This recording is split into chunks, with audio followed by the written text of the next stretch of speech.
Cek. Suara saya apakah terdengar? Cek. Terdengar, Pak. Oke, baik.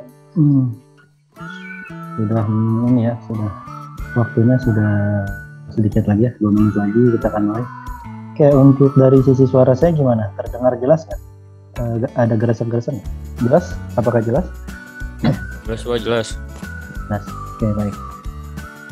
Mohon para peserta, saya mulai dulu ya. Bismillahirrahmanirrahim. Assalamualaikum warahmatullahi wabarakatuh. Selamat siang semuanya. Waalaikumsalam warahmatullahi wabarakatuh. Selamat siang, Pak. Oke, kita masuk di pertemuan sesi 7 ya. Tadi sebelumnya sudah dengan Pak Fauzan di sesi 5 dan 6. Nah, sekarang kita masuk di sesi 7. Oke, ini seperti biasa ya, di awal, pertengahan, dan di akhir saya akan mengambil gambar sedikit. Jadi mohon pada para peserta semua silahkan di on cam. Yang belum di on cam silahkan di on cam.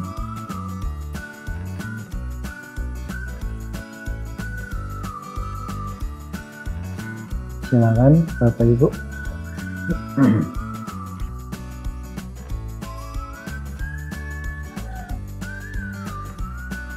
Baru 17 ya? Ya Pak, banyak yang belum.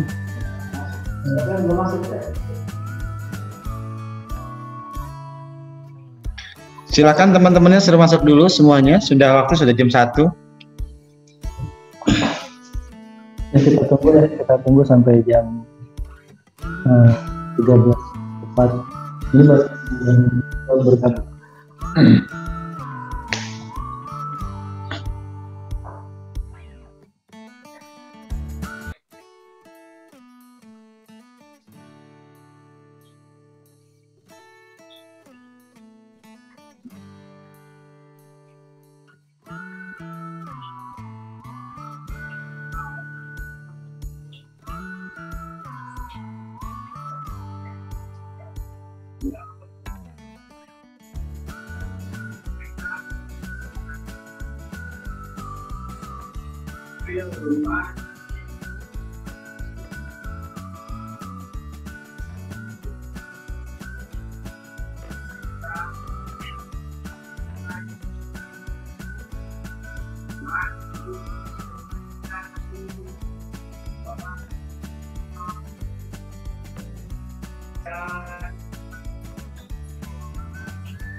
Mungkin yang kenal temennya tolong masuk ya, segera ya, karena kita berlarut malah sampai sore kita semua.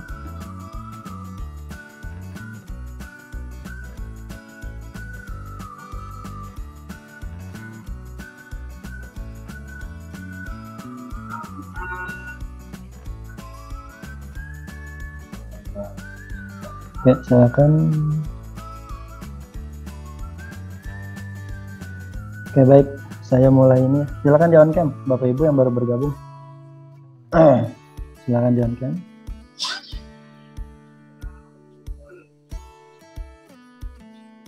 Silakan di on cam.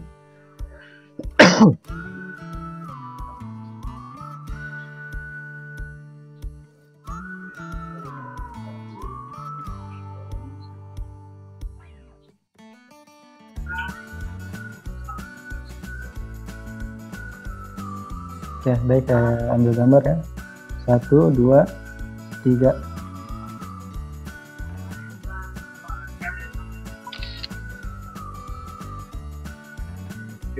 Oke, satu kali lagi. 1, 2, 3.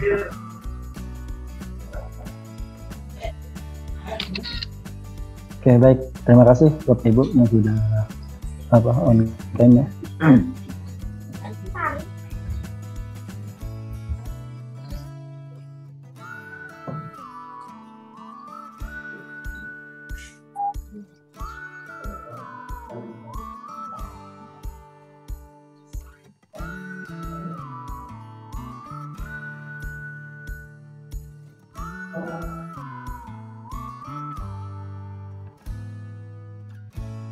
Record ya Pak.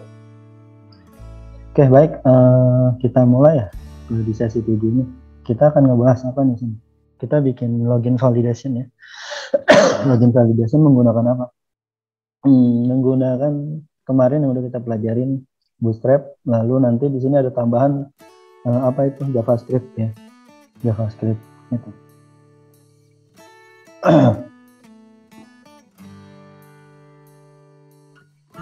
Oke, login validation menampilkan pesan jika email dan password yang dimasukkan tidak sesuai dan menampilkan alert tidak sesuai.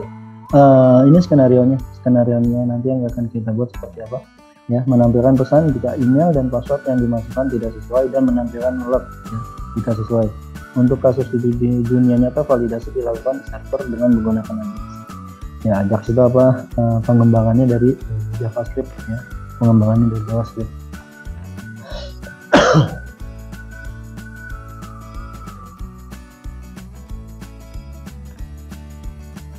Di sini ada output ya. Outputnya nanti seperti apa? Kalau kita bikin ya, nanti kita ada 3 file.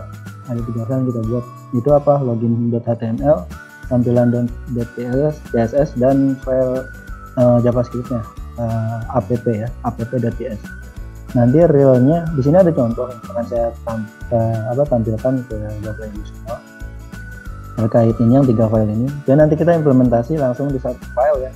Jadi di situ ada, kita gunain Bootstrap ya, Bootstrapnya udah kita gunakan di file tersebut, lalu JavaScript-nya juga kita taruh di file tersebut ya.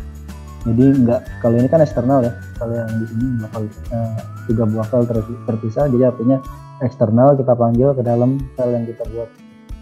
Nanti jadi ada 2 contoh nih yang saya tunjukin ke kalian. Nah, yang pertama itu apa ini? Nah, jadi ada 3 file, login.html, tampilan CSS, dan file app.js. Nah, nanti senarionya seperti apa? Seperti ini.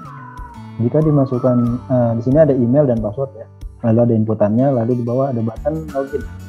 Ya, ada button login. Jadi jika inputannya salah, akan muncul notif di atasnya, email atau password salah. Seperti itu. Ya.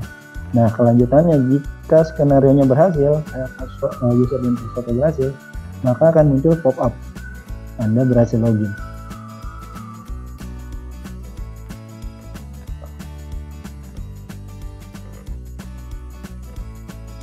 Contoh kodenya bisa kita lihat di sini di Svidel.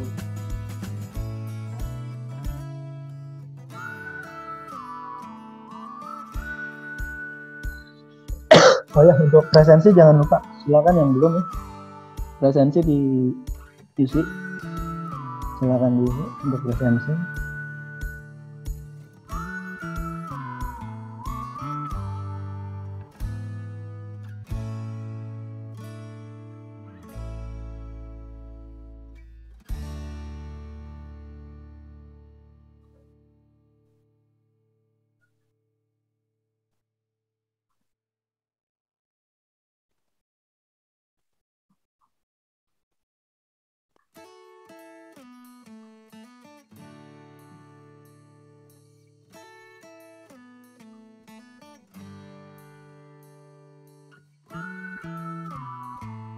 Nah, di sini bisa dilihat di ini URL-nya saya share aja kali ya, kalian bisa buka ya. Mau saya share di mana nih? Di WA group ya. Bentar.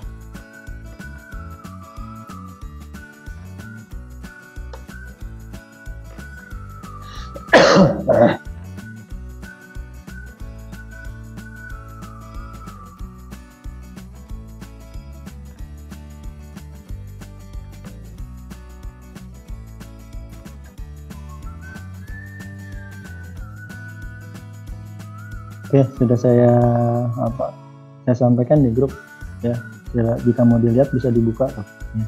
Jadi kita melihatnya di mana sih? Di JS Video. Ya, JS Video. Jadi di situ bisa kita langsung implementasi. Kita ketik kode programnya, langsung implementasi di situ. Gitu.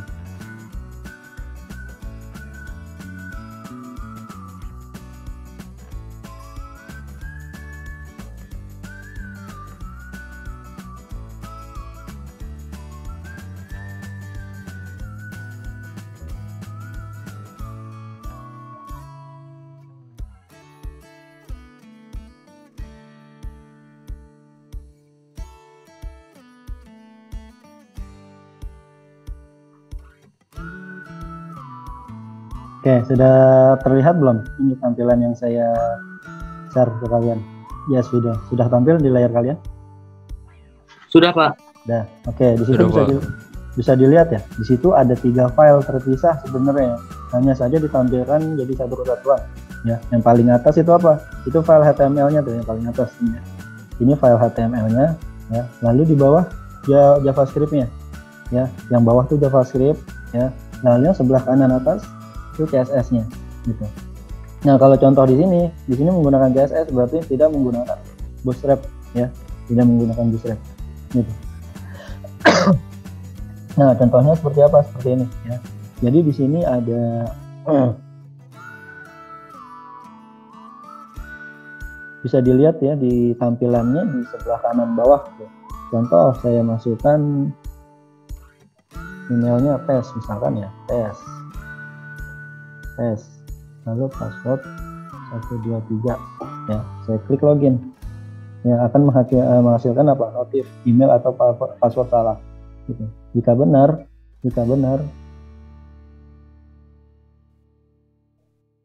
ya, usernya admin@example.com.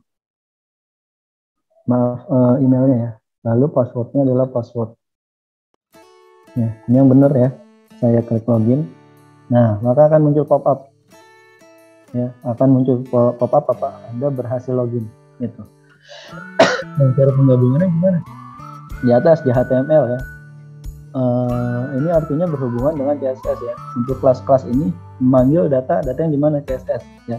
Artinya ini dibuat kalau di JavaScript kan kita perlu tinggal panggil, nggak perlu bikin CSS-nya ya. Kalau di sini nggak, ini manual. Ini contoh di materi ya. Di sini manual kalau dibikin kontainer ya. Di sini di CSS-nya kita bikin kontainer maunya seperti apa tampilannya gitu ya. Tampilannya nanti akan seperti apa. Nah, kalau di sini kan CSS-nya tuh bikin sendiri tuh ya. Ya, jadi kita bisa bandingin lebih mudah mana sih gunain Bootstrap atau bikin CSS-nya manual gitu. Mungkin kalau manual sudah ada CSS-nya bisa kita pakai, kita kopas gitu. Cuma kalau bikin dari awal butuh effort ya, butuh waktu, butuh segala macam gitu ya. Lebih baik lebih enak gunain apa? JavaScript. JavaScript kan bentuknya Bootstrap. Bootstrap kan bentuknya baku gitu ya. Bentuknya baku, mau apapun itu tampilan kode programnya gitu ya, apapun kode programnya jika kelas-kelasnya dipanggil ya hasilnya seperti itu ya. Kalau di sini kan enggak sesuai, kalau CSS kita bikin sendiri sesuai dengan si programmer yang bikin ya, atau si desainer yang bikin gitu ya, atau yang bikin tampilan front end-nya gitu. Nah, di sini kontainer berarti bikin sendiri tuh dari sisi marginnya, paddingnya, margin button ya, background, border, segala macam. Nah, artinya jika menulis CSS-nya manual seperti ini, yang pasti harus ada apa? Kemampuan untuk membuat desain grafis gitu ya, desain grafis. Makanya kemarin kita gunain Bootstrap ya. Jadi sebenarnya nolong siapa sih? Backend ya. Jadi kita perlu tahu untuk kemampuan membuat front end ya. Cuma tidak perlu sedetail, sedalam gitu. Kayak gini, misalnya kayak gini nih kontainer gitu. Saya juga males kalau disuruh bikin manual gitu ya. Kalau udah ada saya pakai. Cuma kalau bikin dari nol ya pasti kan butuh waktu ya, butuh tenaga. Marginnya kita kasih berapa gitu ya, paddingnya kita kasih berapa, lalu kita lihat hasilnya. Oh coba ini kurang ini loh, warnanya segala macam gitu ya. Nah, nanti ini buat perbandingan. Nanti kita cobain juga tampilan untuk Bootstrap gitu ya, seperti apa.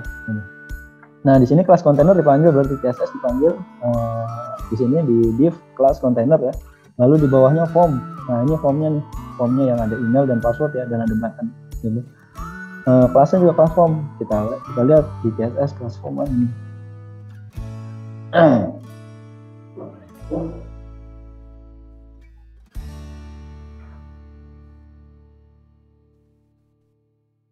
Oke, nggak dituliskan di situ ya. Langsung ke bawah ya, div class error. Nah, tampilannya jadi nanti jika email dan passwordnya salah akan muncul di atas deh yang div class error ya, style display ya. Jadi nampilnya di atas tuh, yang di atas ya, di atasnya email. Jadi nanti muncul notifnya di situ ya, jika email atau passwordnya salah seperti itu.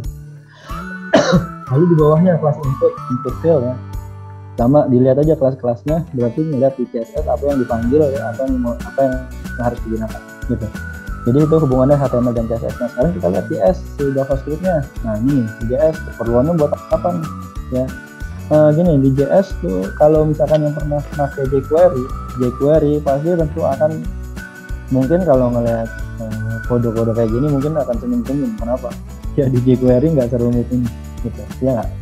Pernah ada yang pakai jQuery nggak? Pernah ada yang nyobain? Pernah ada yang pakai nggak jQuery?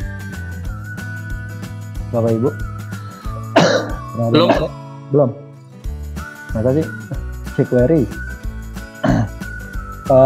Kalau develop aplikasi, misalkan kalian pakai, kemarin ada yang pernah pakai CI atau Laravel atau segala macam, untuk agar website kalian lebih dinamis, makanya apa? Kan nggak mungkin PHP tok, framework tok. Pasti ada selipan-selipan walaupun sedikit gitu ya, pasti ada. Yang kalian pakai apa? Apa biasanya? Ada lewat Nggak ada, hanya dari frameworknya aja toh gitu ya, nggak ditambah-tambahin yang lain gitu. Oke, nggak apa-apa. Kalau kodilasi Ya, biasanya sih gini, nanti kalian kalau bikin web yang real gitu ya, yang harus dinamis. Artinya kalau dinamis kan itu ada interaksi. Pada saat user mengklik button apa ya, user masukkan input apa, itu harus ada interaksi ya. Tidak hanya web hanya ngetik lalu nggak ada tampilan notif apapun gitu. Tentunya apa? Jadi aplikasi kita nggak terlihat, web kita nggak terlihat profesional gitu. Nah untuk menambahkan seperti tersebut yang saya sebutkan, nah selain dari framework ya, di framework sekarang ya sudah cukup terakomodir ya, sudah cukup terakomodir ya, semua ada. Tapi bisa lebih baik jika ditambahkan jQuery gitu. Nah sebelum jQuery ada hadir, di sini ada yang namanya JavaScript ya. Contoh di sini. Ya, jadi kita belajar apa itu JavaScript ya. Cara penggunaannya seperti apa ya. Ada yang namanya jika seperti ini. Di sini ada var, ini contoh jadi kode JavaScript nih, JS ya, JavaScript. Variable form ya, variable form sama dengan document.querySelector. Nah, artinya ini apa? Ini menggunakan DOM. DOM itu apa? Dokumen Object Model ya. Jadi DOM itu apa? Representasi file yang kita bikin ya, HTML ya. HTML yang kita bikin itu dia punya dokumen ya. Representasinya itu apa? Si DOM ini gitu. Jadi di situ di file tersebut ada objek-objek, entah itu atribut, elemen gitu. Nah, karena di situ ada atribut dan elemen, bisa dimanipulasi oleh siapa? Oleh JavaScript gitu ya. Karena JavaScript kan bermain di sisi client ya, di sisi client. Nah, coba aja misalkan browser kalian JavaScript-nya nggak diaktifin. Terus kalian kode program kalian ada program JavaScript-nya. Nah, pasti itu nggak jalan. Gitu. Nah, contoh di sini menggunakan DOM. Di sini yang diambil apa nih? Nah, di sini ada tag ya, berarti tag form ya, error, input field, email, password ya. Itu ada query selector, ada get element by ID. Nah, di sini berarti yang jika get element berarti elemen-elemen yang ada di form tersebut, nah itu dimanipulasi. Ya, di sini contohnya apa? Dipanggil lalu disimpan ke variabel email. Begitupun dengan password ya. ID password nih, elemen si password dipanggil lalu disimpan kemana? Ke variabel password gitu. Menggunakan apa di sini? Kita tidak berbicara PHP nih, ya, JavaScript ya. Jadi ada sebenarnya banyak cara ini ya. Menggunakan PHP bisa. Hanya saja di sini dicontohkan menggunakan JavaScript gitu ya. Nah, jika kebutuhannya sekarang nih menggunakan jQuery, ini nggak begini, lebih singkat, ya, lebih keren, lebih singkat, lebih apa? Tidak butuh banyak resource, gitu. Jadi nama variabel ya, elemen-elemennya diambil, dimanipulasi, lalu dimasukkan kemana? Ke nama variabel. Ya.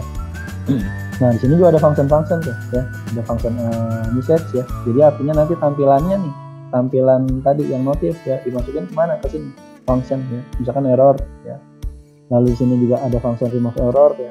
Lalu ada validate event. Nah, ini yang di bawah nih, kita lihat ya. Di sini ada kondisi if else ya. If ya, jika variabel email, nilai variabel email tidak sama dengan admin@example.com ya. Jika variabel email nilai ya value-nya ya tidak sama dengan bukan admin@example.com atau password ya nilai passwordnya tidak sama dengan password, nah maka akan muncul email atau password salah ya, muncul notif ya. Notifnya di mana? Di sini di add error ya, di add error masuk ke sini langsung add error message, lalu message-nya muncul di form yang HTML seperti itu ya. Nah, jika kondisi yang kedua else, berarti nggak ada error ya, nggak ada error, berhasil ya, berarti akan muncul pop-up. Pop-up-nya berupa apa? Alert ya, alert Anda berhasil login ya. Seperti apa? Seperti ini. Ini yang benar ya, admin@example.com, lalu password, klik login, nah itu ya, akan muncul apa? Hal apa? Anda berhasil login ya. Karena ini kan kita halaman tersemat di Fiddle. Ini kita menggunakan apa? JS Fiddle. JS Fiddle itu apa? Alamat web untuk kita membuat kode program JavaScript ya. JS itu apa? JavaScript gitu. Jadi hasilnya bisa gitu ya. Nah, nanti juga kita coba di lokal ya. Cuma nanti kita bikin menggunakan apa? Bootstrap ya. Bootstrap dan kita sematkan juga JavaScript gitu. Coba kalau salah ini ya, salah. Tes. Ya, nah ini akan muncul ya, email atau password salah seperti itu. Sebenarnya kalau kita bikin kayak gini manual, PR-nya di mana nih? PR-nya bikin apa? Ini bikin CSS gitu ya. PR bikin CSS. Biasanya kalau yang udah backend, kalau ada seperti ini suruh buat notif seperti ini ya, dia tidak menggunakan Bootstrap, biasanya menggunakan apa?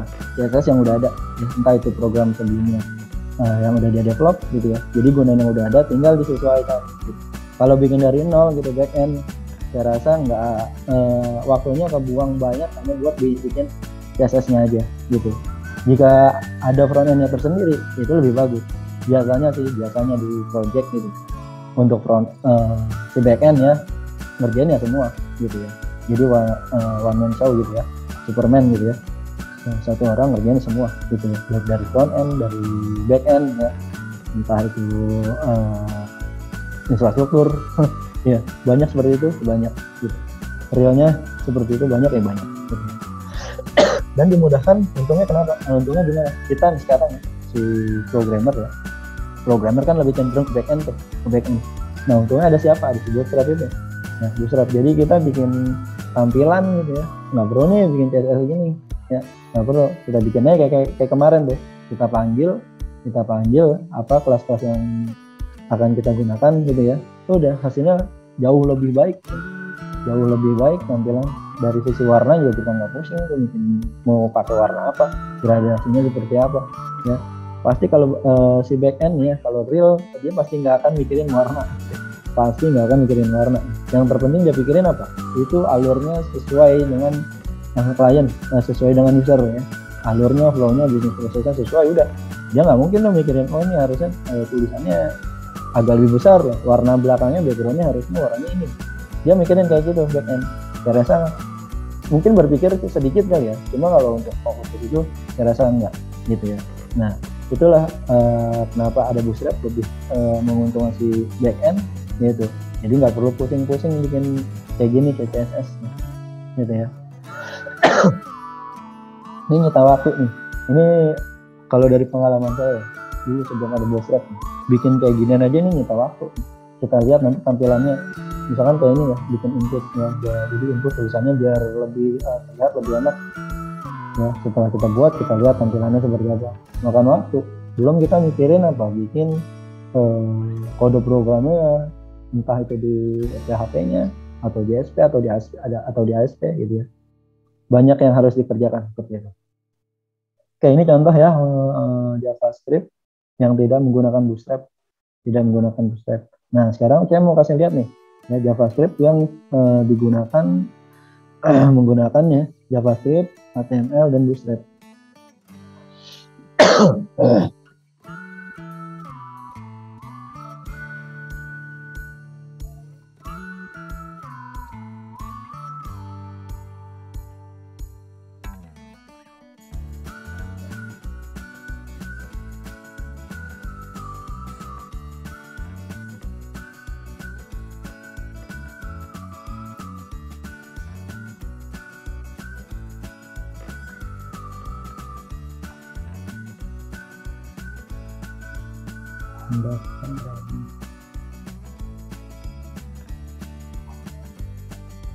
Oke, ini ya.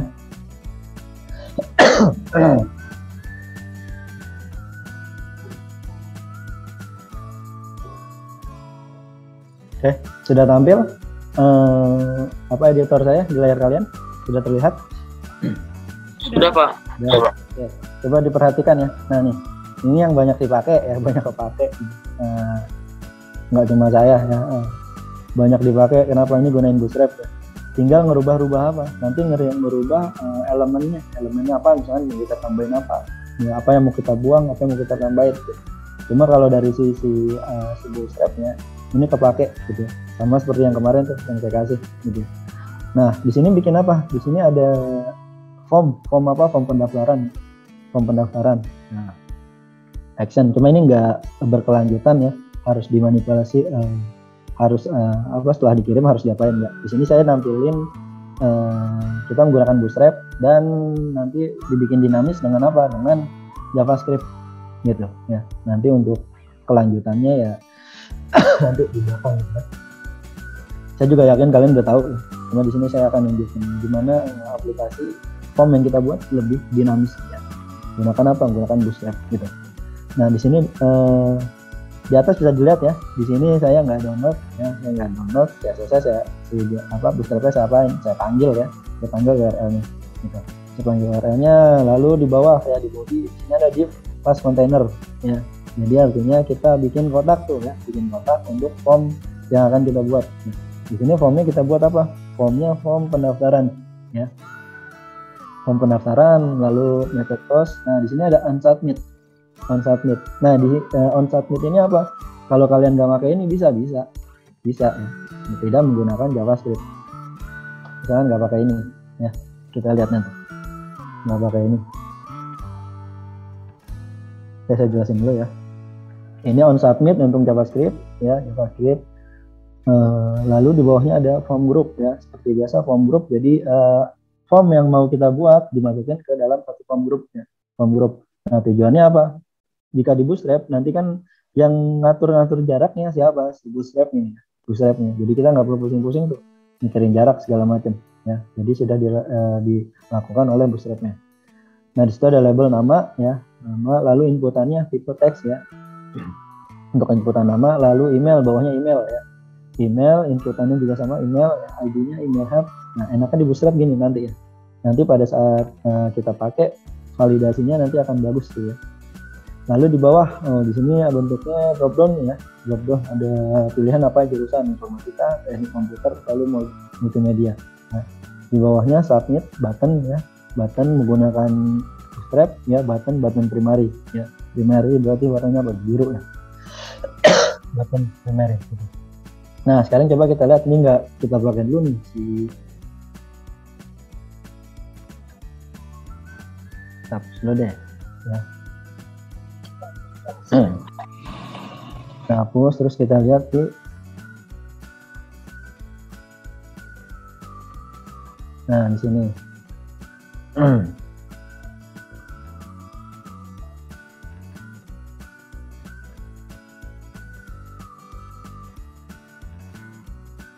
Oke, ini ya.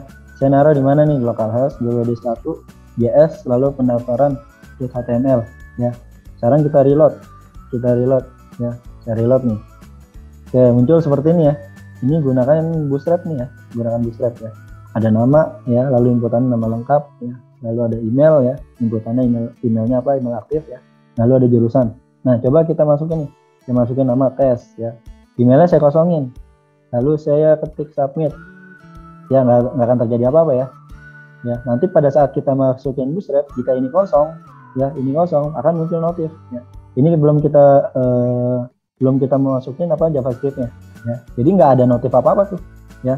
Kita mau masukin apa, mau kosong mau nggak ada notif apa-apa ya. Nah, ini belum ada Bootstrap-nya. Nah, sekarang kita coba kita tambahin tadi Bootstrap-nya. JavaScript-nya. Sekarang kita tambah JavaScript.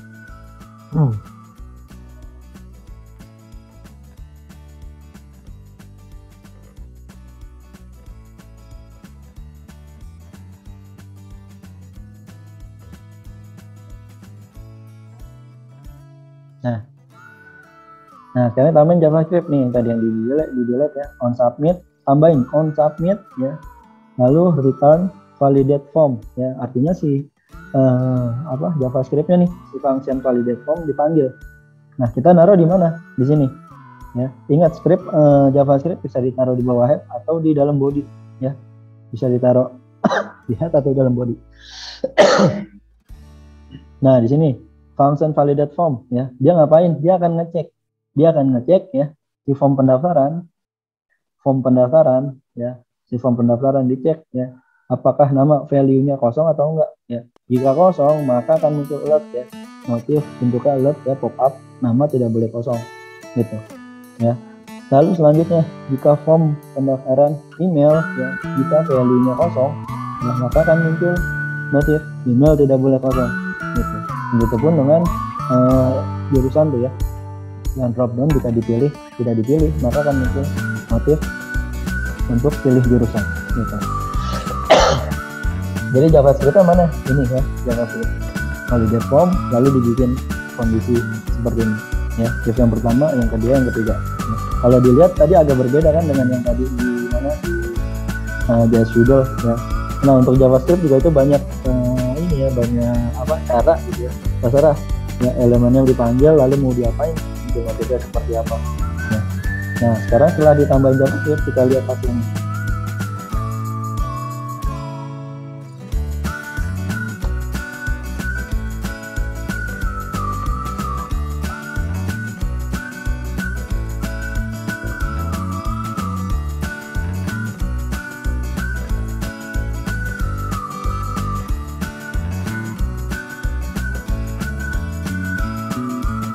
Nah, ini sudah tampil nama, email, dan jurusan. Nah, nama kita masukin misalkan tes ya, tes. Lalu emailnya kita kosongin nih, email kosong, lalu jurusan informatika. Saya klik submit, tuh ya, akan muncul apa? Notif ya, bentuknya alert ya, email tidak boleh kosong ya. Nah, jika email kita isi, misalkan saya isi tes ya, kan muncul sertakan add pada alamat email ya. Tes tidak memiliki add. Nah, untuk add ini bukan si JavaScript yang tadi, yang tes ya. Tes ini dari mana? Dari Bootstrap ya. Ini Bootstrap yang validasi ya. Kalau untuk JavaScript dia hanya akan melihat kosong atau enggak ya. Kan ini kosong tuh ya. Ini JavaScript, email tidak boleh kosong ya. Jika hanya tes saja nggak ada add, email depannya akan muncul notif add ya, sertakan add pada alamat email. Ini yang membuat siapa ya, ngecek siapa, si Bootstrap ya, yang ngecek Bootstrap gitu. Lalu misalkan ini jurusan kosongnya, nah ini kita isi ada add gmail.com ya. Jurusan pilih jurusan, saya pilih informatika. Nah ya, saya klik submit. Nah, dia akan berlanjut ya ke tadi actionnya kemana, ke daftar dan PHP gitu. Nah, jika ini nggak diisi tadi ya, misalkan ada salah satu nggak diisi, kan muncul notif tuh tadi tuh ya, ini tidak boleh kosong seperti itu.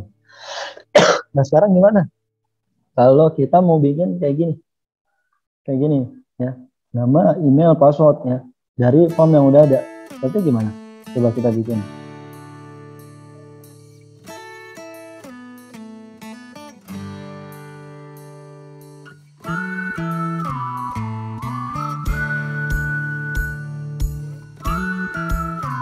Ya.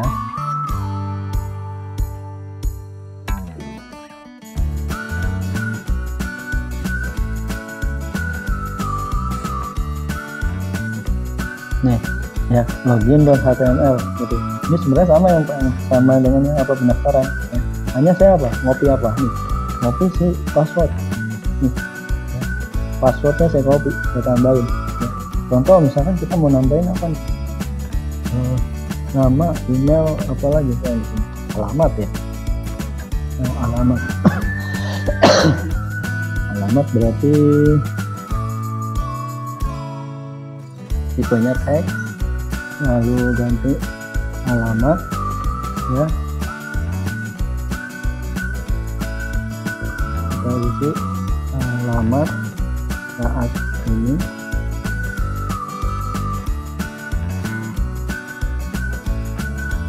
Ini kita pakai ya.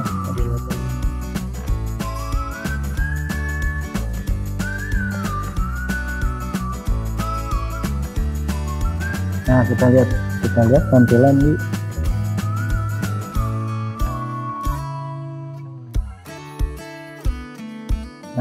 muncul nih ya.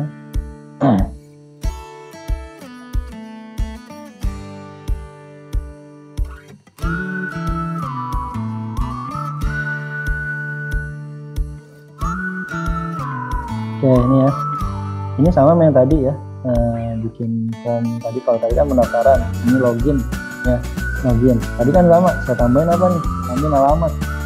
Saya tambahin alamat. Hanya saja si alamat sudah saya tambahin sini untuk inputannya ya. Hanya belum ada tadi apa JavaScript-nya. Misalkan kosong masih ya. Nama tidak boleh kosong, kita masukin tes, email, tes ya, lalu alamat kosong nih ya, alamat kosong. Password 123 misalkan ya, kita klik submit. Email tidak boleh kosong. Oh iya, berarti di sini nih tadi karena double ya, saya ngopinya double, nanti kita perbaiki. Email dan ini berarti alamat ya, alamat.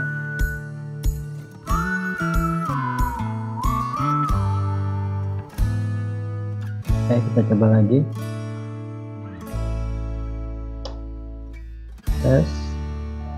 Tes, alamat kita kosongin, 123. Ya, tuh. Harusnya kan kalau ini kan alamat kita kosong ya, harusnya kan muncul notif ya, alamat tidak boleh kosong. Kenapa nggak muncul? Karena JavaScript-nya belum kita tambahin. Ya, sekarang kita tambahin JavaScript-nya.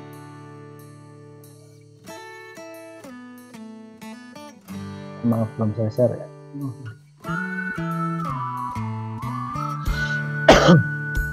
Nah ini contoh nih, nama, email, gmail.com, alamat saya kosongin ya. Harusnya kan jika alamat kosong maka notifnya kan muncul ya, alamat tidak boleh kosong, passwordnya 123. Nah saya klik submit, tuh ya, ini kan berlanjut tuh ya. Harusnya kan di sini muncul notif. Nah kenapa nggak muncul notif alertnya? Karena si JavaScript-nya belum kita tambahin. Jadi, sekarang kita tambahin JavaScript-nya.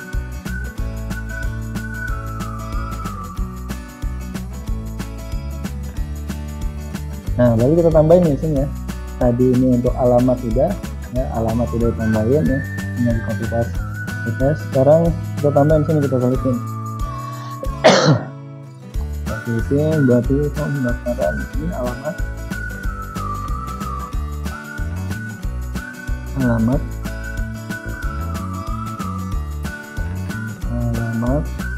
tidak boleh kosong. Alamat ya. Nah, berarti tiap elemen udah kita kasih. Yang pertama nama, email, alamat, password ya. Di sini kita lihat di atas ya, nama, email, alamat, password ya. Nah sekarang kita tes.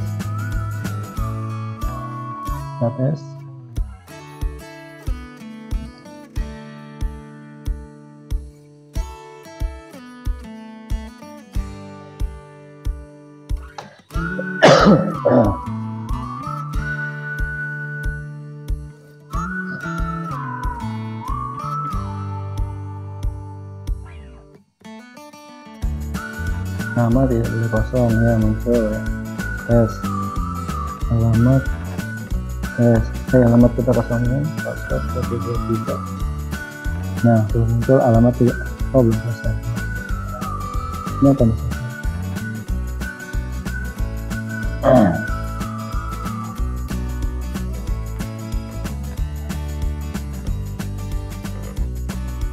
Nah ini ya, tuh.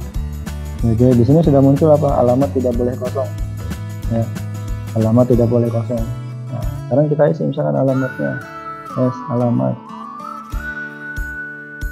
Tuh ya, tidak muncul notif ya. Kenapa? Karena semua sudah terisi. Nah caranya gimana? Yang tadi tuh ya. Nah, dan ini tadi kita sudah apa yang kalian lihat. Nah itu bisa digunain ke semua form. Ya. ya bisa digunain ke semua form ya, entah apa kalian bikin form apa ya, nanti dibuat ada tugas bikin form apa ya, itu bisa digunakan gitu ya. Tinggal tambahin elemennya ya. Kalau tadi alamat tambahin lagi misalkan apa jenis kelamin ya, silakan ditambahin gitu ya, jenis kelamin. Nah lalu untuk validasinya gimana ya, tambahin ya seperti yang di bawah untuk JavaScript ditambahin ya.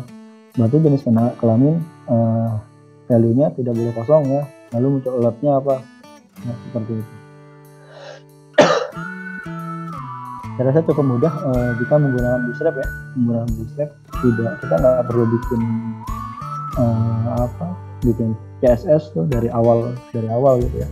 Jadi tinggal kita panggil apa yang mau kita gunain ya. Lalu kita sisipkan si JavaScript-nya seperti itu. Oke, sampai sini mau ada yang coba, mau ada yang tanyain? Mau ditanyain nggak untuk JavaScript?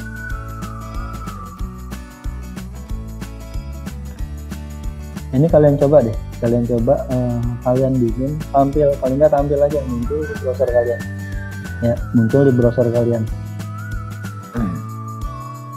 ini ya, kalian kasih nama ini ya, login.html, kalian coba ya, nanti kalian lihat motifnya apakah muncul atau enggak.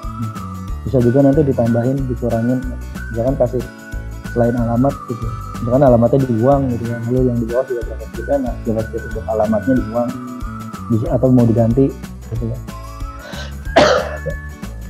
Silakan dicoba ini. Ini gimana, kalian mau ngetik atau mau di copy?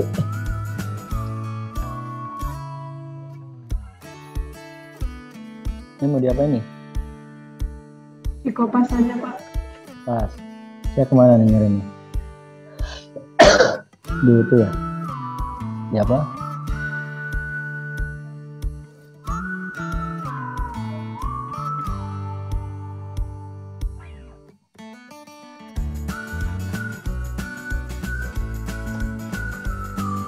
Cobain ya, coba di kalian jalanin, beberapa kalian tes, coba ya, running atau enggak gitu, hasilnya seperti apa. Karena kalau misalkan hanya dengerin ngamatin, kalau nggak dicoba percuma ya. Percuma, karena kita ini belajar apa, belajar kode program gitu.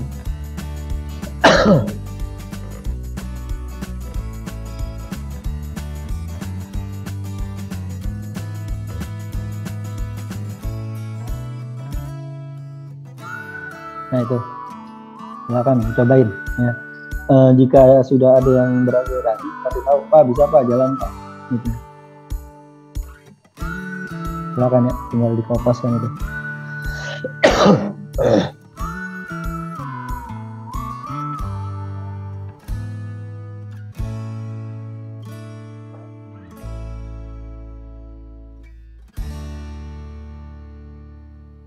Oke, sesi 7 ini sampai 2:30.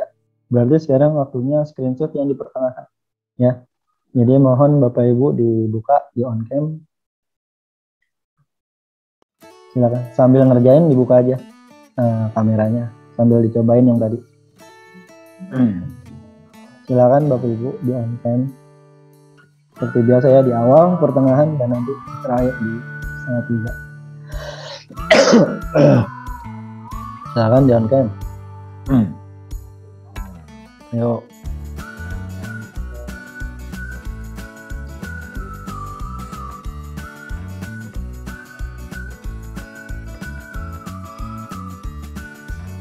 Udah?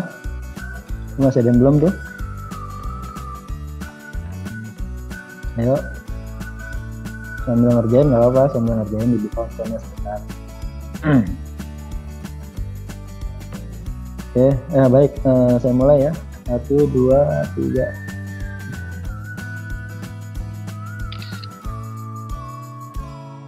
Oke, sekali lagi. 1, 2, 3.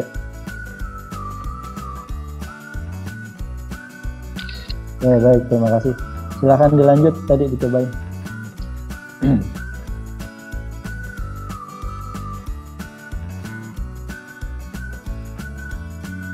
Ya, coba dikopas, di running.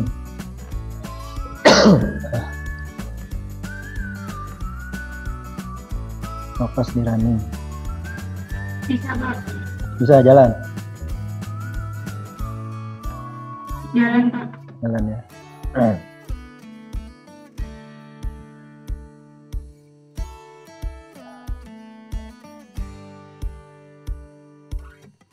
Yang lain gimana dicoba? Yang lain? Siapa jalan? Bisa jalan ya. Oke, baik. Nah itu yang saya share itu jadi satu kesatuan ya, Bootstrap, si CSS ya. CSS kita pakai Bootstrap, lalu JavaScript-nya juga saya sematkan di situ ya. Saya selipin di file tersebut di form login katakanlah. Kalau yang contoh sebelumnya kan saya ngasih kita lihat. Jadi file yang berbeda ya, CSS-nya berbeda, lalu JavaScript-nya berbeda. Gitu. Nah di sini juga ada contoh nih. Ya, cuma nggak usah kita bahas terlalu banyak. Kenapa? Langkah lebih baik nanti kalau kalian belajar di jQuery ya. jQuery itu lebih kepake ya dibandingin JavaScript yang manual yang bikin dari awal gitu. Di sini kalian belajar dasarnya aja, paling nggak tadi tahu tuh JavaScript caranya seperti apa, buatnya seperti apa. Kalau mau pakai nanti misalkan kalian bikin form ya sedikit-sedikit, oh ya nih bu bikin apa validasinya aja nih, validasi silakan gitu. Cuma kalau nanti kebutuhannya banyak buat di JavaScript-nya, saran saya sih gunain yang udah jadi ya, bisa gunain jQuery atau yang lainnya gitu. Kalau gunain JavaScript kenapa banyak ya, agak cukup rumit gitu, banyak kode programnya ya. Bisa jadi gini, ini kan satu validasi gitu di JavaScript 8 baris ya, di jQuery hanya 3 baris gitu. Lebih keren-keren yang saya rasain sih ya, di jQuery lebih keren-keren. Gradasi misalkan dari gambar aja gitu ya, perpindahan gambar cakep banget gitu ya. Dibandingin kita harus bikin JavaScript ya, JavaScript agak lumayan banyak kode program yang kita tuliskan. Oke, ini saya mau ngasih lihat contoh aja nih, contoh.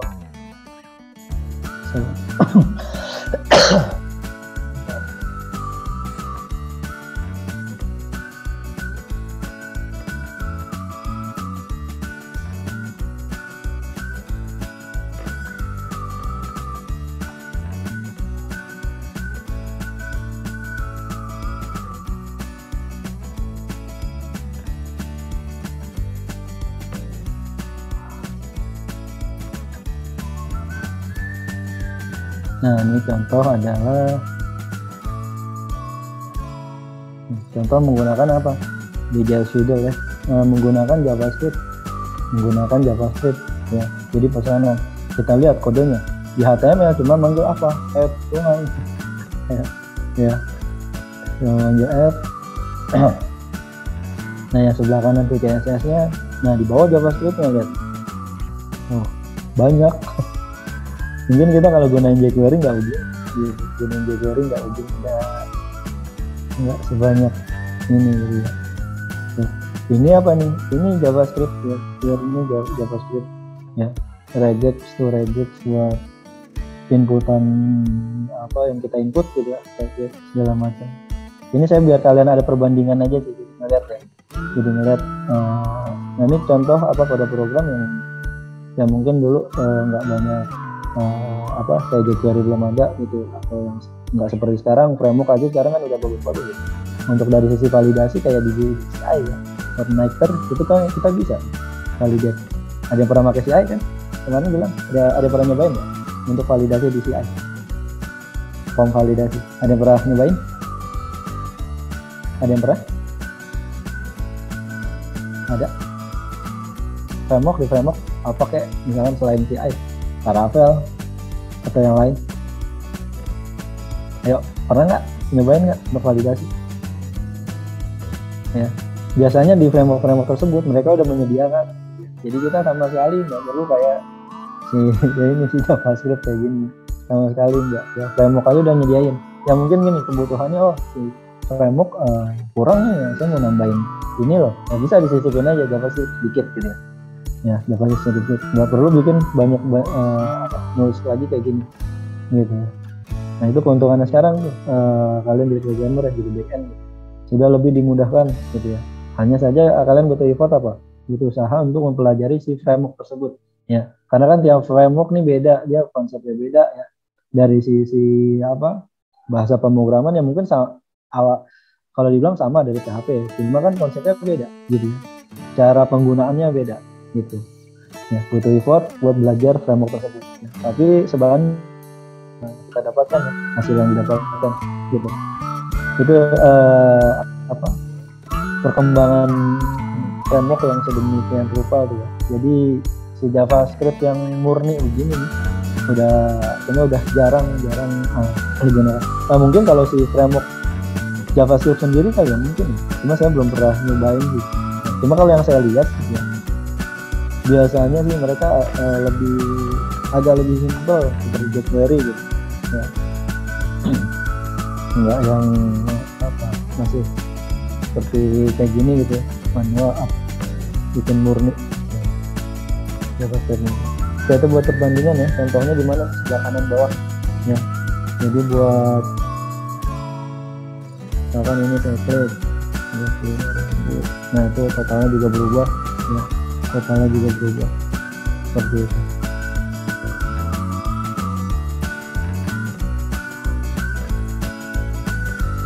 Oke, sampai di JavaScript dulu, mau ditanyakan?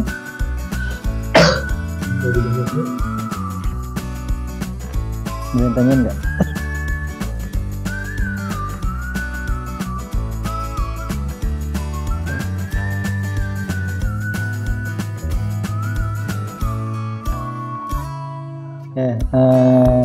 Nah ini kalau di materi ya, yang ke-8 buat aplikasi untuk menampilkan daftar menu. Yang tadi itu daftar menu ya, yang tadi saya kasih tahu ke kalian ya.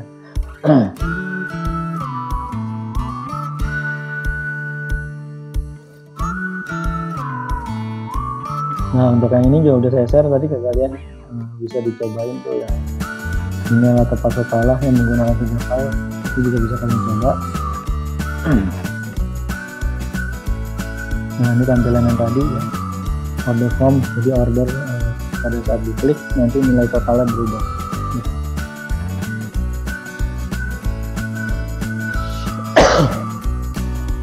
Ya, kesimpulan secara umum operasi yang dilakukan pada sebuah aplikasi JavaScript adalah seleksi elemen di DOM. Seleksi elemen, jadi tadi tuh jika elemennya apa yang mau digunakan ya, yang mau dimanipulasi ya, elemennya apa, contoh tadi kayak input teks atau input password gitu ya. Jadi elemen atributnya itu bisa kita manipulasi gitu. Lalu manipulasi DOM mengubah atribut elemen ke kelas ya, tadi yang saya sebutkan ya, kita panggil lalu kita mau kita apain, membuat elemen belum menambah item di standar itu apa, bikin bikin event ya. Jadi pada saat tadi ya, contoh on submit ya, contoh yang klik on submit ya. Jadi pada saat diklik submit, nah si JavaScript-nya akan bereaksi gitu ya. Jadi triggernya apa? Triggernya si on submit tadi ya, atau on click gitu.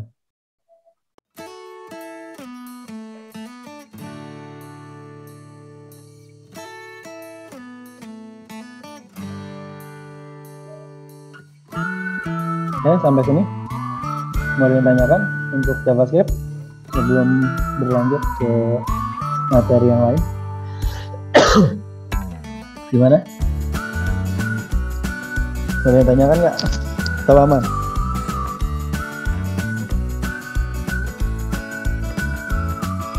Silakan, Bapak Ibu bisa mau ditanyain.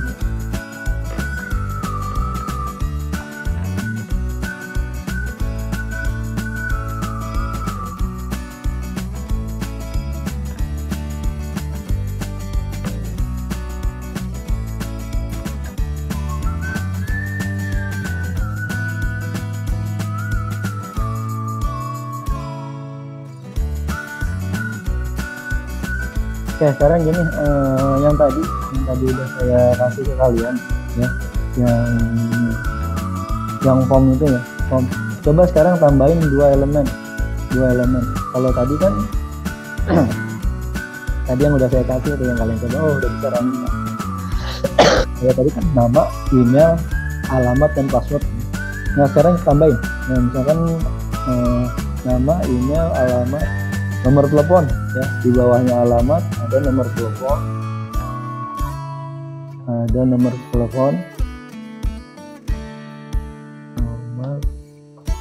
telepon, lalu Satu lagi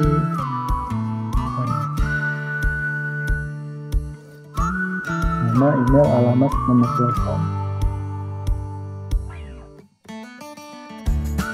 Udah itu aja deh satu ya.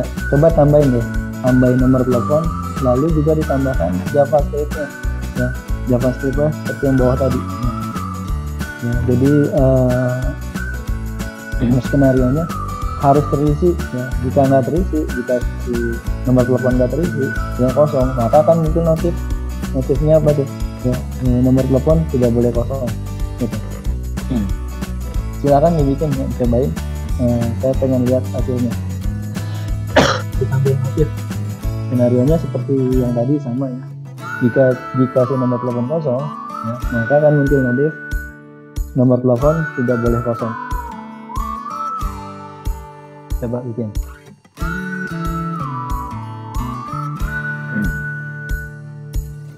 Oke, 10 menit ya. 10 menit cukup nggak? Saya juga sambil bikin ya. Nanti yang udah bisa dikasih lihat.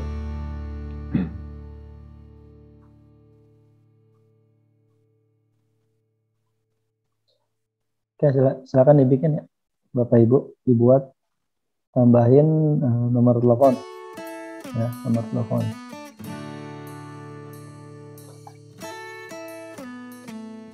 Idealnya kita harus cobain. Caranya kan kita praktikum bikin, kita ngetik kode program ya.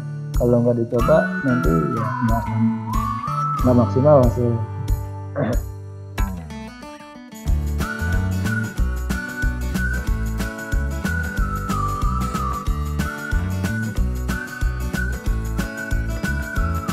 Sudah Pak? Sudah. Bisa nih? Iya bisa. Coba Mas di tonton lihat. Saya malah belum selesai. Coba.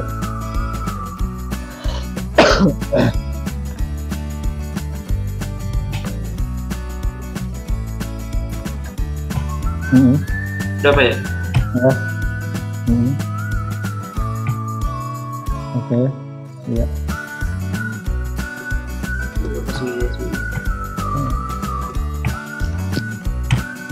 Nama Ridwan.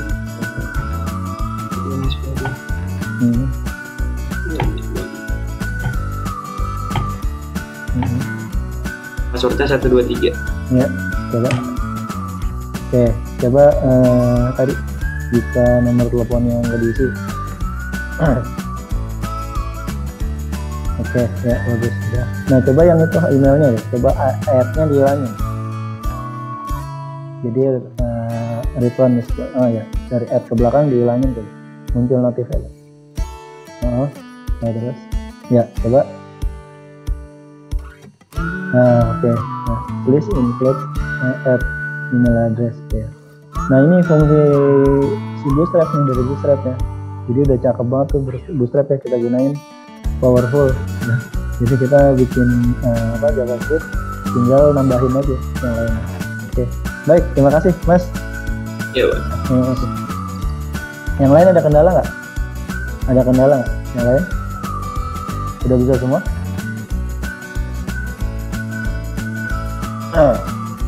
Tadi yang temannya share ya, harapannya kalian coba. Kenapa? Itu nanti mau dimana pun project kalian bikin, itu sama. Karena kenapa? Bootstrap ya, Bootstrap kan artinya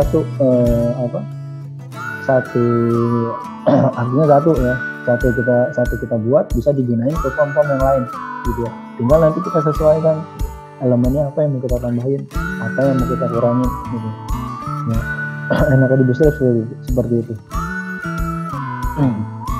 Nah tinggal kalau tadi kan baru hanya HTML-nya aja, HTML-nya tok ya. Nah itu baru berlanjut kita sambungin kemana, ke PHP ya, lalu connect ke database segala macam gitu.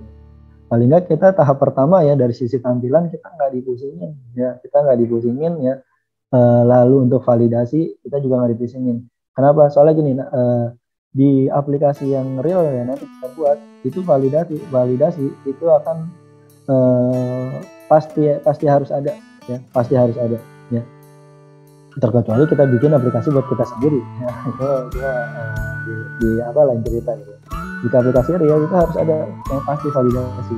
Entah itu hanya inputannya, bisa aja nanti dari sisi misalkan dibatasin ya karakternya kayak nomor telepon ya, hanya karakternya hanya terdiri dari 13 digit ya, 13 digit, lebih dari itu akan muncul notif gitu. Itu sebagai contoh aja sih. Oke, yang lain aman untuk JavaScript? Aman? Yang lain gimana? Sebelum kita lanjut? Aman, Pak. Aman Pak. Ya, baik. Nah, saya lanjut nih ke slide selanjutnya. Soalnya masih ada 2 slide ya. Jadi nanti ini setengah-setengah ya. Nanti setengah di sesi 7, setengah lagi di sesi 8 gitu.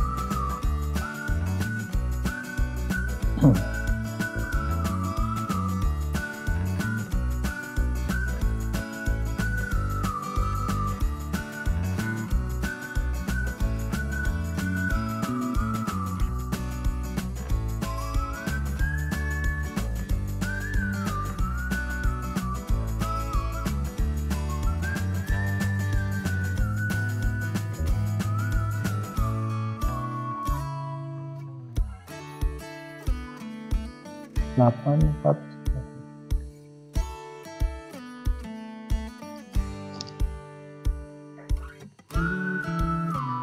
Oke, di sini ya.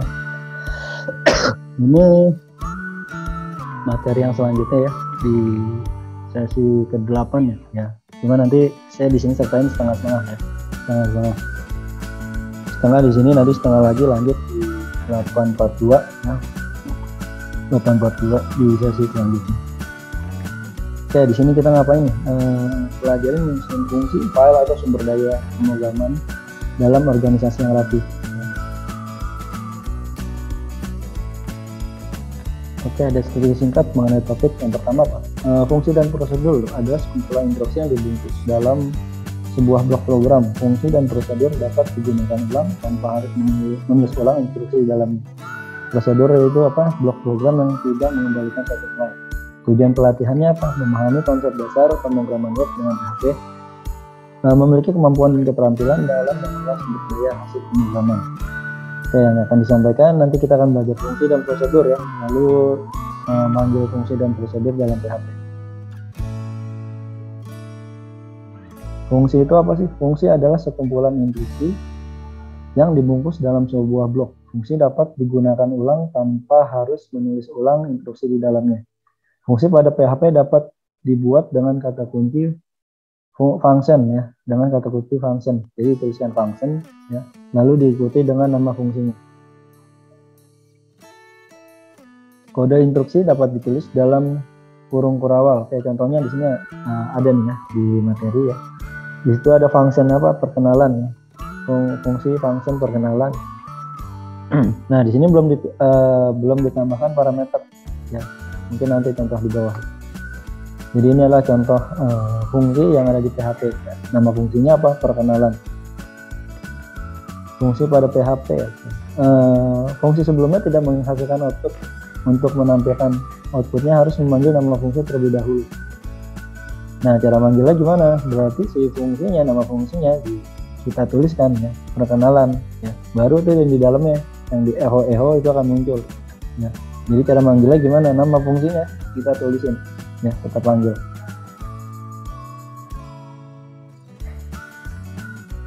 Nah, contohnya seperti apa? Seperti yang di materi ya. Lalu akan muncul selamat datang pada acara Digital Talent 2019. Fungsi dengan parameter. Supaya instruksi yang di dalam fungsi lebih dinamis dapat menggunakan parameter untuk memasukkan sebuah nilai ke dalam fungsi. Nilai tersebut akan diolah di dalam fungsi. Nah nih, di sini fungsi perkenalan, cuma di dalamnya ditambahkan parameter. Ada 2 parameter ya. Parameter apa? Yang pertama nama, parameter yang kedua salam, gitu. Ya. Jadi pada saat kita panggil, ya parameter itu bisa kita isi.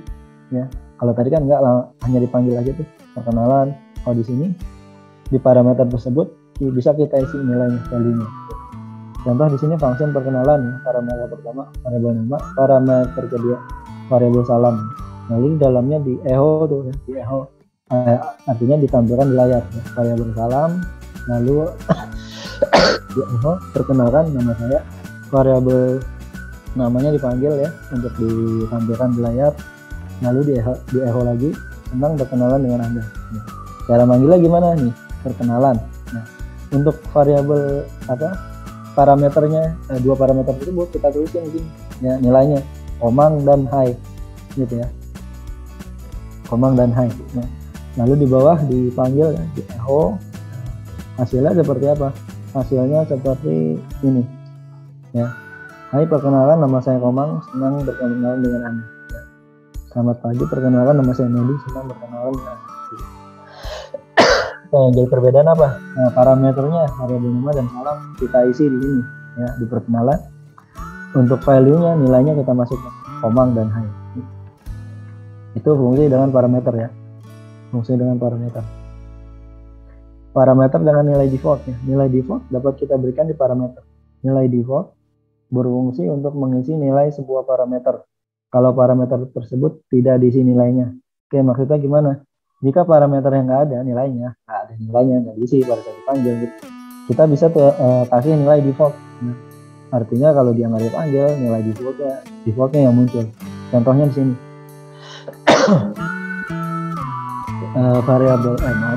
Parameter pertama nama, lalu parameter yang kedua salam. Nah, itu diisi nilainya, selamat datang ya. Lalu bawahnya dipanggil ya, di tampilan salam, lalu perkenalkan nama saya, variabel namanya dipanggil, lalu senang berkenalan dengan Anda. Di bawah dipanggil tuh perkenalan, komang, hai. Jadi dua parameternya diriliskan, dipanggil.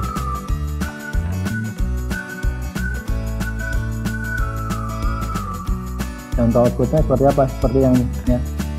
Jika yang pertama akan memunculkan nama Komang, yang kedua akan memunculkan nama Medi ya. Nah, nanti kita coba ya. Fungsi yang mengembalikan nilai. Hasil pengolahan nilai dari fungsi mungkin kita butuhkan untuk pemrosesan berikutnya. Oleh karena itu kita harus membuat fungsi yang dapat mengembalikan nilai. Pengembalian nilai dalam fungsi dapat menggunakan kata kunci return. Nah, untuk mengembalikan nilai berarti jika kita membuat fungsi di bawahnya harus kita tuliskan return ya, return. Nah, contoh di sini function hitung umur, ada dua parameter ya, tahun lahir dan tahun sekarang. Lalu di bawahnya nih diproses ya, variabel umur sama dengan variabel tahun sekarang dikurang dengan variabel tahun lahir ya. Lalu dituliskan return variabel umur ya. Jadi pada saat kita panggil hitung umur ya, akan mengembalikan hasilnya ya. Jadi yang muncul hasilnya si variabel umur ya, setelah di tahun sekarang dikurangi dengan tahun lalu gitu. Nah, contoh di sini dipanggil ya, echo umur saya adalah, dipanggil tuh hitung umur, langsung hitung umur ya.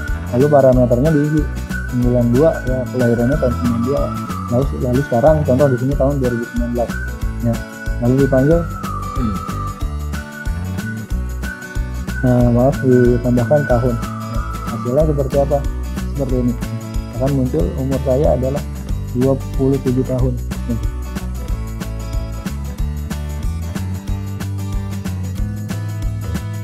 Lalu memanggil fungsi di dalam fungsi. Fungsi yang sudah kita buat dapat juga dipanggil di dalam fungsi. Contoh, ini fungsi dalam fungsi ya. Fungsi di dalam fungsi. Yang pertama di atas fungsi apa itu? Hitung umur. Ada dua parameter, variabel tahun lahir dan parameter tahun sekarang. Lalu di bawahnya variabel umur, manipulasi tahun sekarang dikurang tahun lahir ya. Lalu return mengembalikan nilai untuk hitung umur ya. Untuk hitung umur dikembalikan nilainya. Lalu di bawahnya fungsi perkenalan ya, variabel nama dan parameter pertama variabel nama, parameter kedua variabel salam dengan nilai default ya, selamat datang. Selamat datang. Oke, kita lihat hasilnya. Hasilnya jadi akan muncul selamat datang, perkenalkan nama saya Komang, saya berusia 27 tahun, senang berkenalan dengan Anda. Fungsi rekursif adalah fungsi yang memanggil dirinya sendiri. Fungsi ini biasanya digunakan untuk menyelesaikan masalah seperti faktorial, bilangan Fibonacci, pemrograman dinamis, dan lain-lain. Oke, biasanya digunakan untuk apa nih? untuk faktorial ya dan bilangan Fibonacci. Kalau kalian belajar tuh di mata kuliah ya, membuat bilangan Fibonacci menggunakan apa ini, fungsi rekursif ya, fungsi yang memanggil dirinya sendiri. Oke, ini hasilnya fungsi faktorial 5 adalah 120. Oke, lanjut prosedur dalam PHP, sebuah perintah yang dapat digunakan untuk membagi beberapa kejadian dalam kesimpulan perintah yang lebih kecil dengan berbagai kelengkapan di dalamnya, baik pengecekan kondisi, fungsi matematika maupun fungsi prima. Prosedur tidak dapat mengembalikan nilai. Dengan menggunakan prosedur atau fungsi dapat menghemat banyak ruang atau ukuran program dan menghindari pengetikan kode yang berulang-ulang. Oke, tadi udah fungsi, sekarang prosedur. Nah, sekarang ngebedainnya gimana? Sebenarnya gini, kalau real kita bikin codingnya, nah, kita nggak akan mempermasalahkan itu apakah itu fungsi atau prosedur. Yang penting apa? Terpenting program kita buat bisa sesuai harapan gitu ya. Nah, kalau si fungsi ya menggunakan return gitu. Kalau si prosedur tidak menggunakan return. Cuma ini nggak perlu diperdebatkan gitu ya, fungsi dan prosedur. Cuma saja di sini kita lihat perbedaannya itu apa.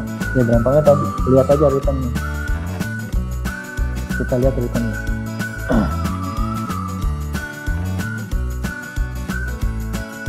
Ya di sini manfaat fungsi dan prosedur dapat menghemat banyak ruang atau ukuran program, menghindari pengetikan kode yang berulang-ulang, pencarian kesalahan lebih mudah karena kesalahan dapat dilokalisasi dalam suatu subroutine tertentu. Jika ada aktivitas memodifikasi program, programmer fokus pada memodifikasi satu fungsi atau prosedur saja tanpa khawatir mengganggu fungsi atau prosedur yang lain. Reusability, fungsi yang sudah dibuat dapat digunakan kembali. Nah, ini maksudnya apa sih?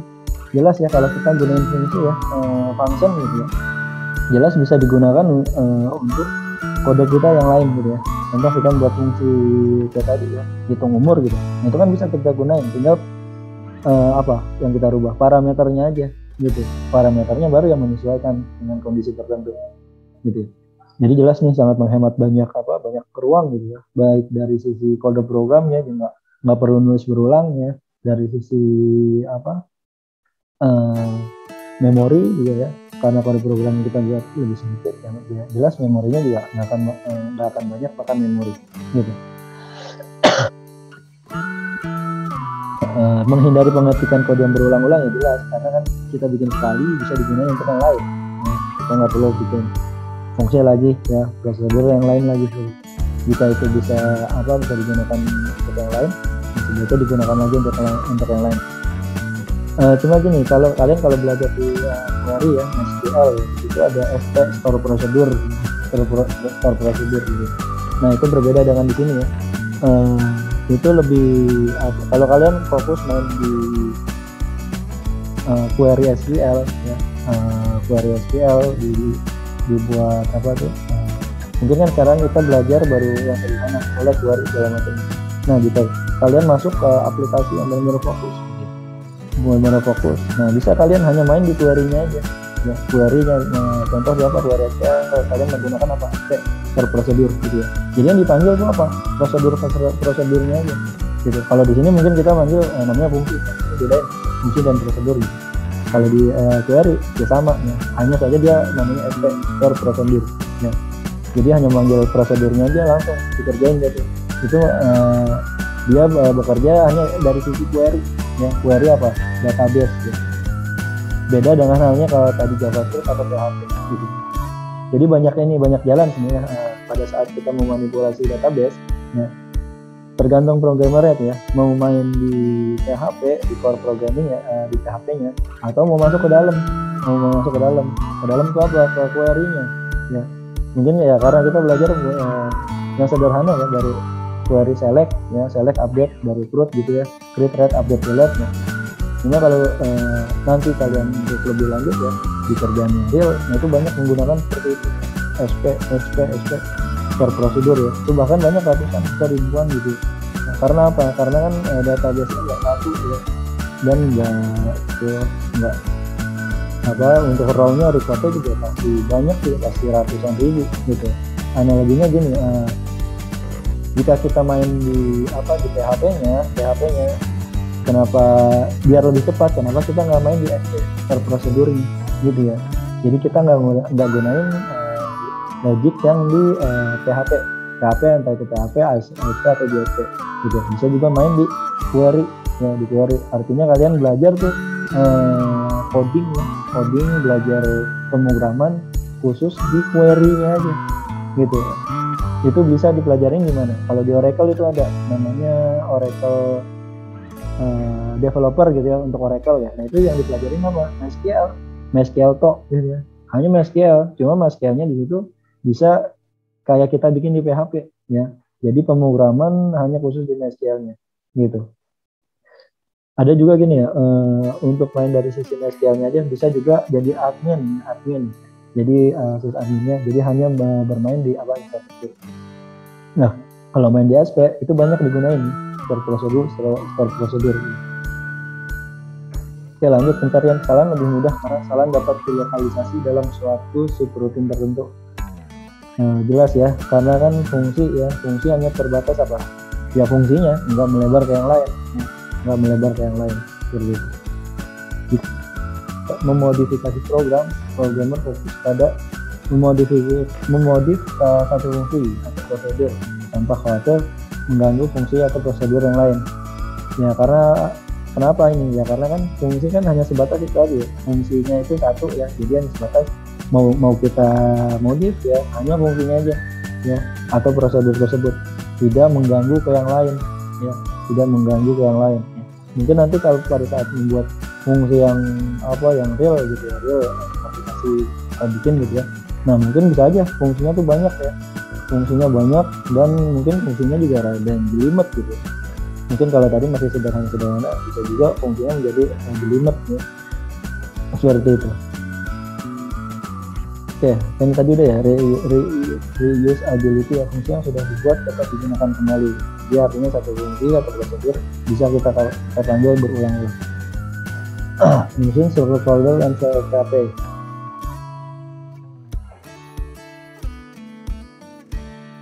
Oke, saya lihat dulu nih program server prosedur saya dulu ya.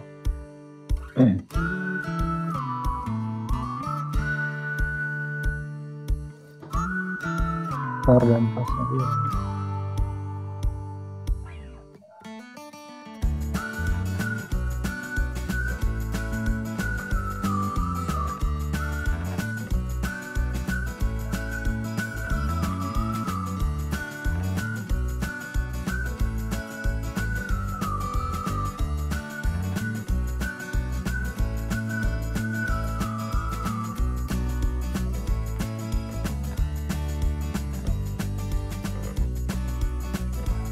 Oke, contohnya mungkin yang tadi aja kali ya, ini nggak ada nih untuk fungsi dan prosedur. Mungkin tadi yang aja yang di slide ya. Ini soalnya materi yang di bawah ini udah beda. Nanti kita di sini bikin file readme ya. Jadi cuma nanti itu sesi selanjutnya. Di sini kita batasin sampai fungsi dan prosedur gitu. Nah contoh-contohnya ini yang di sini ya. Ini nggak bisa di copy ya, karena ini gambar ya, bisa copy juga nggak bisa karena ini gambar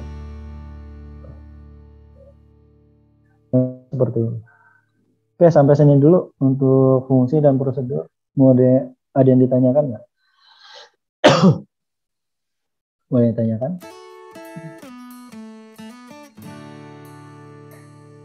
Ada yang pernah bikin ini ya, SP start prosedur di query SQL? Ada yang pernah pakai nggak? Ini bukan di PHP, saya nanyanya di query SQL. Pernah ada yang nyobain bikin? Pernah enggak? Atau belum? Atau pernah baca? Pernah baca enggak?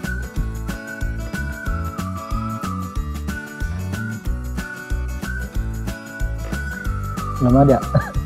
Ini diam aja, belum. Belum, Pak. Belum. Ya udah nggak apa-apa. Tadi sih kenapa saya tanyakan gini, kalau saya biasanya real nanti dia biasanya kalau kalian bikin project aplikasi yang real beneran gitu, kalian kerja sama tim biasanya kalau database-nya kan real pasti besar ya, pasti nanti kalian main di query ya itu pakai store prosedur gitu. Jadi saran saya kan pernah denger nih saya sebutin, coba aja dicari tahu SP apa sih, store prosedur itu apa sih. Jadi ada dua sisi nanti kalian bikin coding, ada dua sisi, dari sisi programmer main, kita ngomongin PHP web ya, dari sisi programmer bikin di PHP ya, atau dari sisi database gitu. Jadi bikin codingannya, bikin kode programnya pakai query yang SQL gitu. Jadi ada dua sisi nih sebenarnya gitu. Apakah bisa digabung? Ya bisa.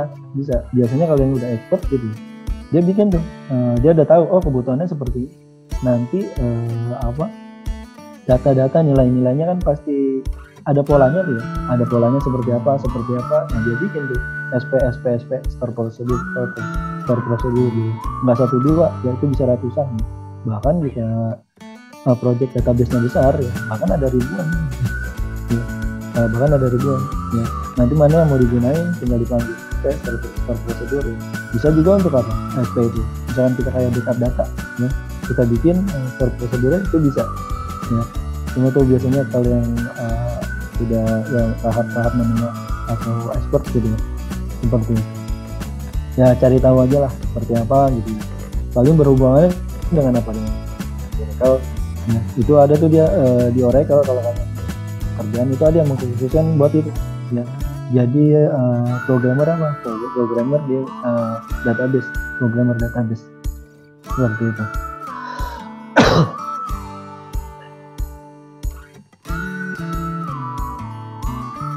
Oke, kalau dari sisi PHP sih nggak ada yang ini ya,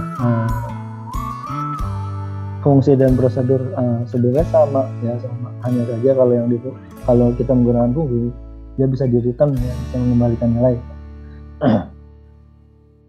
Cuma nggak usah jadi perdebatan ya, kadang itu mirip bahkan kita nggak tahu oh ini prosedur ini fungsi gitu ya, ini prosedur ini fungsi. Kalau dari sini pembelajaran yang bisa mengembalikan nilai yang bisa di return itu artinya fungsi function gitu.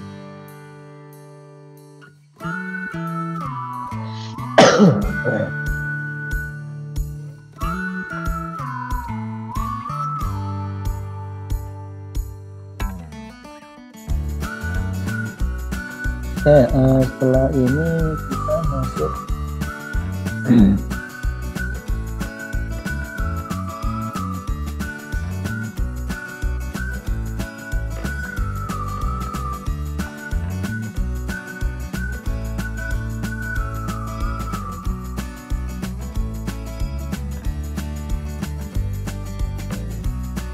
kita masuk ke ini nih, README ya, kita bikin README.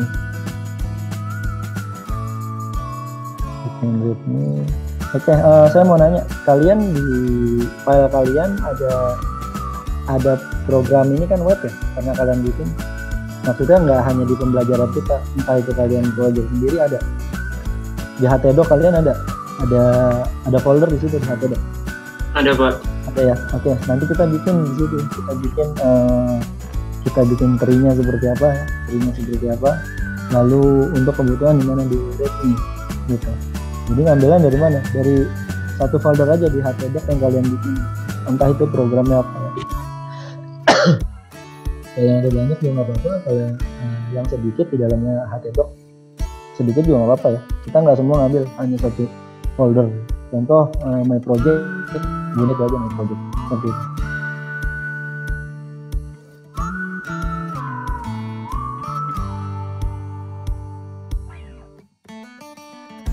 Oke, baik, ini sebelum sesinya berakhir, sesi ke-7 seperti biasa kita harus screenshot, jadi dimohon iPhone X Bapak Ibu.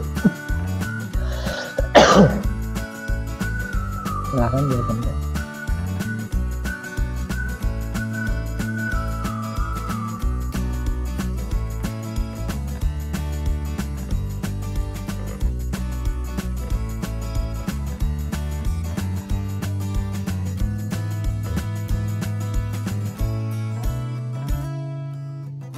Silakan yang belum dibuka kamera.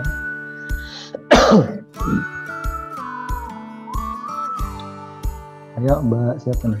Mbak Bella, Farhan.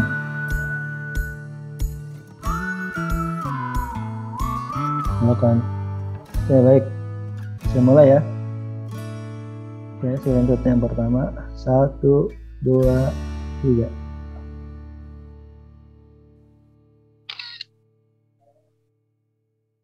Oke, sekali lagi. 1, 2, 3.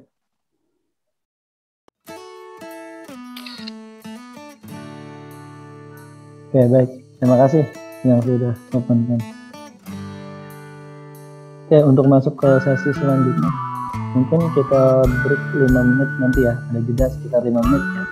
Nanti di pukul 14.30. Ini masih ada waktu sih. Berapa menit? Sekitar 7 menit. Mungkin mau ada yang ditanyakan terkait tadi materi yang kita bahas ya, terkait JavaScript sampai tadi terakhir itu di fungsi dan prosedur. Sebelum kita berlanjut, mau nanya Pak, yang tadi slide 10 sama 11 tadi saya masih kurang ngerti Pak. 10, 11. Iya. Yang slide yang 7 atau yang 8?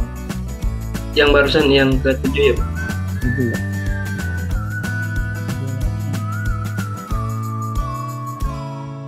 Sebentar.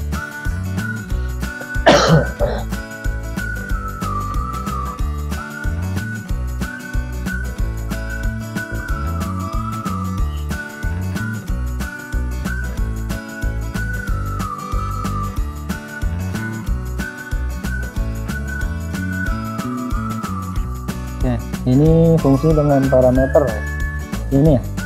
Yang ke-10 nya Pak. Parameter dengan nilai default.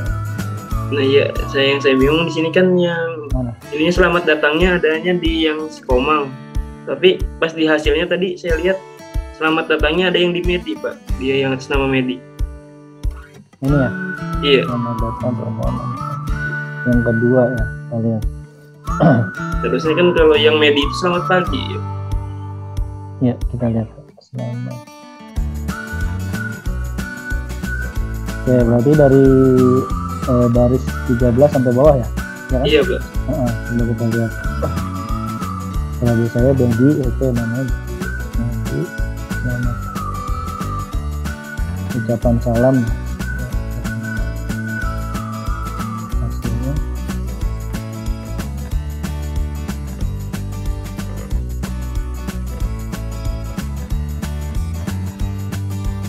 Oh, harusnya selamat pagi ya? Iya Pak. Harusnya kan selamat pagi.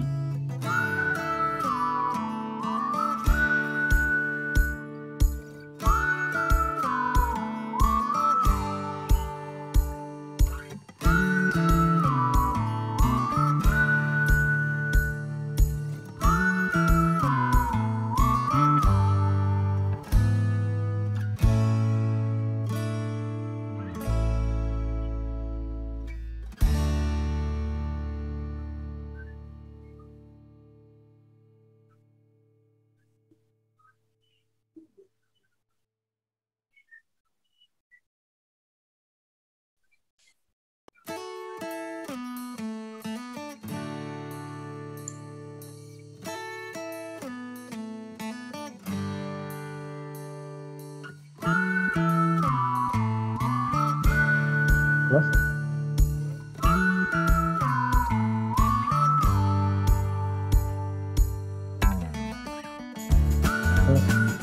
Lanjut.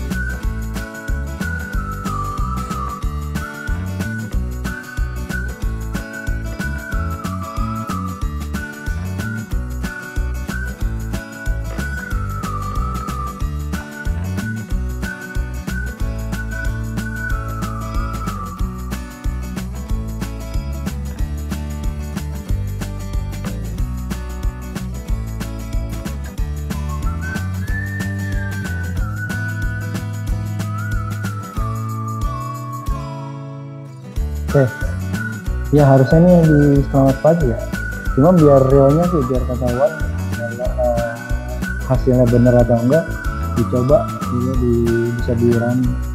Mungkin nggak hari ini, saya belum ngetik nih program ini, belum saya ketik. Nanti mungkin mungkin di pertemuan selanjutnya coba saya ketik, kita lihat hasilnya seperti apa, apakah ini hasilnya salah ya, ataukah seperti apa.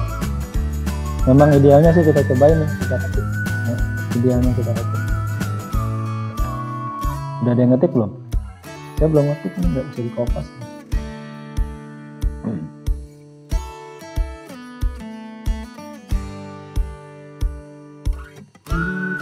Ya, logikanya harusnya selamat pagi ya. Selamat datang, perkenalkan nama saya. Senang berkenalan ya. Saya Megi. Salam, selamat pagi. Salam.